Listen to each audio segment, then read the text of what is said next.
네, TV연의 윤도현. 수영입니다. 네. 네, 이러면 성공했다라는 재밌는 글을 봤어요. 아, 그래요? 그럼 40대는 뭐 하면 성공한 건데요? 2차를 쏠 수 있으면 성공이라고 하더라고요. 저는 완전 성공했는데요. 완전 성공. 수영 씨 50대는요? 공부 잘하는 자녀를 두면 성공. 저요. 네. 예. 근데요, 더 나이 들면 네. 전화 오는 사람이 있으면 성공이라고 하네요. 짠하죠. 짠한데요. 네, 다음 주가 또 추석이잖아요. 벌써 추석입니다. 좀 전화 좀 드려야겠습니다. 네, 소식 전할 분들에게 미리 애교 문자라도 남기시는 건 어떨까요? 네, 자 일단 성공한 조영구 씨 감사합니다. 뉴스 전해주시죠. 네, 추석을 앞두고 연예가는 어둡습니다. 류시원 씨가 어제 아내 폭행 협박 유죄를 선고받은 판결 내용부터 시작하겠습니다. 아내분하고 첫 대면하신 건데. 자, 이혼 소송의 형사 소송까지 배우 류시원 씨와 아내 조모 씨의 법정 공방. 저는 결백하기 때문에 무죄가 나올 때까지 끝까지 싸울 거고요. 양측은 합의점을 찾지 못한 채 팽팽히 맞서고 있습니다. 나에게 폭언을 하며 뺨과 머리를 쳤습니다. 남편 류시원은 의처증 증세가 있었고 그래서 나를 감시하기 위해 GPS를 부착한 것입니다. 아내는 내 휴대전화에 있는 친한 동료들과의 투샷 사진을 보고 그 모든 여자와 외도를 했다고 생각했습니다. 아내는 나 몰래 내가 통화하거나 대화하는 내용을 100여 차례나 녹음해왔습니다. 두 사람의 엇갈린 주장이 펼쳐진 가운데 검찰은 류시원 씨가 아내를 폭행하고 협박한 혐의와 아내가 사용하는 차량의 위치 추적 프로그램을 설치해 상당 기간 동안 수집해온 혐의로 징역 8호를 구형했습니다. 그리고 바로 어제 오후 공판이 열렸는데요. 피고인으로 류시원 씨의 이름을 확인할 수가 있었습니다. 네, 자 이날 법원에 류시원 씨가 출석하자 많은 취재진이 몰렸습니다.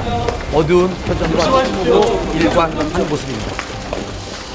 유시원 씨에 대한 선고 공판이었는데요. 그 위치 정보 수집이랑 협박 그리고 부인 조 씨에 대한 폭행 혐의에 대해서 그 혐의를 선고하는 그런 공판이었습니다.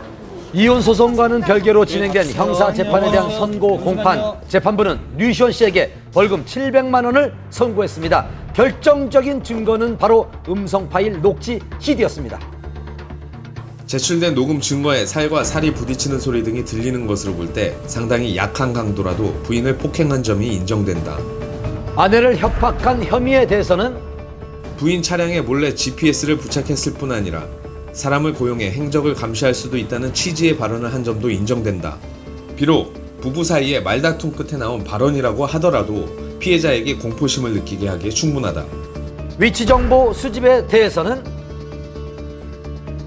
남편이라고 하더라도 부인 차량의 위치 추적 장치를 불가피하고 긴급하게 설치해야 한다고 보기에는 어렵다. 이에 류시원 씨의 혐의를 인정하고 벌금형을 선고했습니다. 지난번 결심에서는 검찰이 징역 8월을 구형을 했었는데요. 재판부에서는 류시원 씨가 이전까지 전과가 없었다는 점 그리고 벌금형 2차례 정도만 있었다는 것을 고려해서 벌금 700만 원 정도로 선고를 했습니다. 이번 선고가 이혼 소송에도 영향을 미칠지 귀추가 주목되고 있습니다. 물론 이혼 소송과 이번 형사재판과는 별개의 재판이지만 형사재판에서 일단 1심이지만 유죄가 선고됨으로 인해서 기타 혼인관계를 이제 지속할 수 없는 중대한 사유 중에 하나로 인정될 수 있기 때문에 이혼 소송에서도 굉장히 불리하게 판단할 수가 있죠. 선고 공판을 마치고 법정을 나서는 류시원 씨. 이번 유죄 판결에 대한 입장은 어떤지 들어봤습니다. 한 말씀만 부탁드릴게요. 일단 비록 벌금형이 나오긴 했지만 저는 결백하기 때문에 무죄가 나올 때까지 끝까지 싸울 거고요. 당연히 항소할 겁니다. 네, 감사합니다. 또다시 예고된 치열한 법정 공방. 향후 추이를 좀 더 지켜봐야 할 것 같습니다.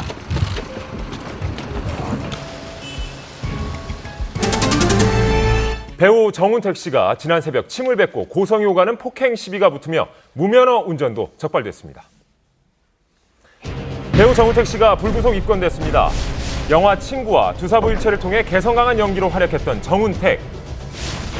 무면허 운전에 행인과 신랑이 도중 침을 뱉고 음료수를 끼얹는 등의 폭행 시비가 있었다는데요. 어떻게 된 사건인지 담당 형사의 이야기를 직접 들어봤습니다. 9월 3일날 00시 40분경에 발생된 건데요. 문화행사라는 행인들하고 시비가 붙어가지고 이곳이 시비가